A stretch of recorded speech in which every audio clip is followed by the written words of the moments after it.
As you can see, I'm in my studio where I spend a fair bit of my time when I'm not doing other things. Today though, I'm not laying down letterforms. I'm not painting, I'm not drawing. What I'm actually doing is studying books, but books about calligraphy. Because I'm doing a piece which I'm hoping to incorporate both Western calligraphy, the kind of calligraphy that is traditional for me, and East Asian calligraphy, Japanese in this case. Well, I felt I needed to get to know a bit about Japanese calligraphy. I don't think that I can just pick up, as it were, a Japanese alphabet and just copy it. That's not what I'm about. I've had some of the words of a poem that I'm doing translated into Japanese, and I want to recreate those words in Japanese brush script on this piece. But I realise it's not as easy as just copying letters. When you begin to study this form of calligraphy, you begin to realise that it's as much about the philosophy behind the calligraphy as it is the calligraphy itself. The calligraphy is just an outworking, an expression of the culture from which it springs. And that's true of any calligraphy, actually. But it's when you're coming across different letter forms, unfamiliar letter forms, strange letter forms, that you begin to realise. You begin to realise how little you know. That you can see those letter forms in ancient Japanese or Chinese texts and admire their shape, admire their artistry, and in modern pieces also. But you begin to realise how little you understand and know about how they are made and their significance and the significance of even the smallest stroke. And then you begin to realise that you can't just jump fully formed into doing this form of artwork. You have to begin at the beginning. You have to begin as a child.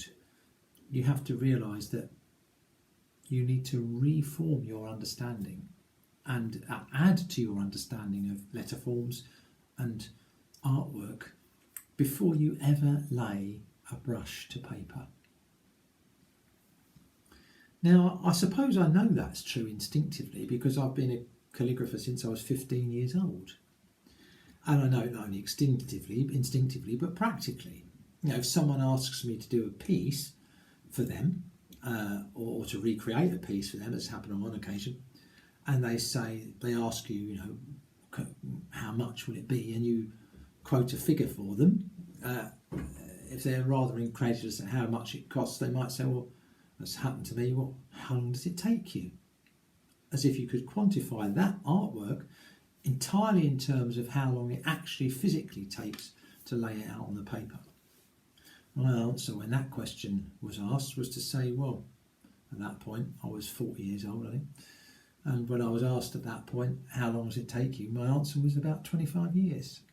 Because every piece that you do as an artist, I use that word, sounds so pretentious, but every piece you do as an artist is in a sense the accretion, the accumulation of all that's gone before, everything you've done, everything you've learned, every technique that you've learned and practiced over and over and over again and applied, all funnels down into that one piece you're doing in that moment.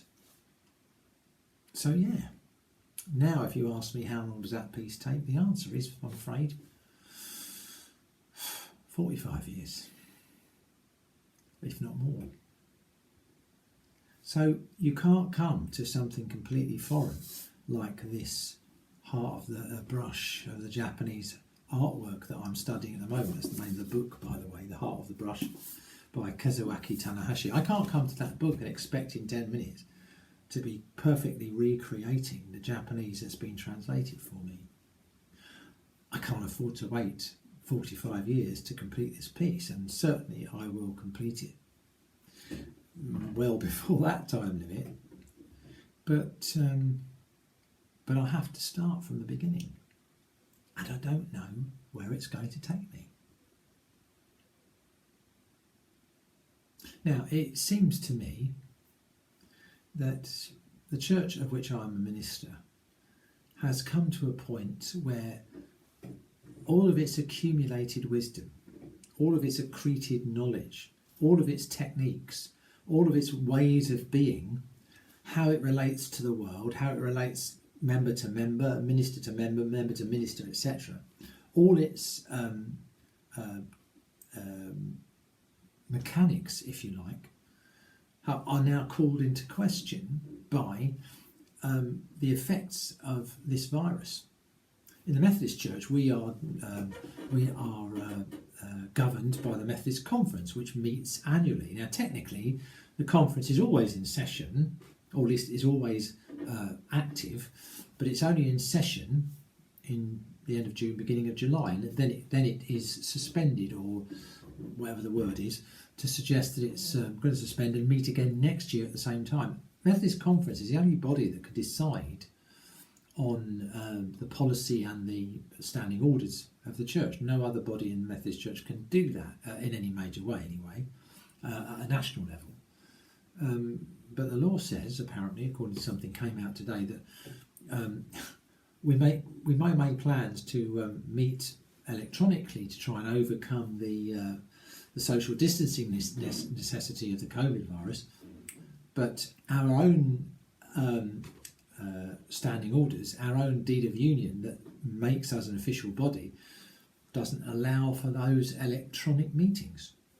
We're supposed to meet in person to make decisions.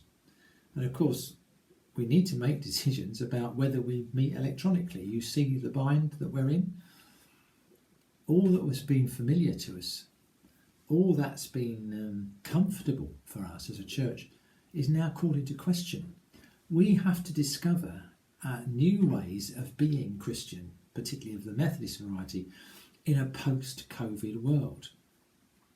That means we're virtually going to have to start again, not only with techniques, not only with technology, which is utterly different from the way things have gone before, but also with philosophy, the philosophy of who we are as a church, what we are as a church, how we operate as a church in a modern world. Now, I think that we would have had to have made those decisions anyway over the course of the next 10 or 15 years if the Methodist Church was going to survive in any way, shape or form anyway. In that sense, COVID is irrelevant, or at least if not irrelevant, is merely an accelerant rather than a determinant of what the church will become. So there's a way in which I'm quite excited that I might see before I retire, or at least before I die, the beginnings of a new church for the 21st century, a new Methodism even for the 21st century. For me, it's quite exciting, but it's also scary. It also means that as a church, we have to go back to being children again. We have to be, if you like, born again. We have to learn new techniques. It doesn't mean we abandon what we've known before. It doesn't mean we abandon the philosophy of how we've lived before. What we must do is apply that philosophy in different ways. And, if you like, fuse our philosophy and our practice into a new way of being. I have a friend who fuses glass. I've never done it. It sounds a bit scary to me, quite honestly, but she manages it quite well. I say quite well. She makes some really beautiful pieces. But I've noticed when she's put photographs up of the raw material that she uses, I'm moving away from my artwork to hers now, not that it matters, but when she puts up photographs on social media of the raw material she uses before she's fused it, you can't always work out what it's going to become. You can't always predict what the effect will be of applying the amount of heat that her kiln will apply to that glass to melt it and fuse it into a piece of artwork. In fact, I'm not even sure that sometimes the art she produces is deliberately chaotic. And that in fact, she doesn't really know what's going to happen when she applies the heat of the kiln to the materials she's gathered. I think that's something that could apply to us too as a church. We have so much material from our broken past and our breaking present, and material granted to us by God in the richness of his love for us, all of which is perhaps mixed together in a tray, waiting to go into the crucible, waiting to go into the fire.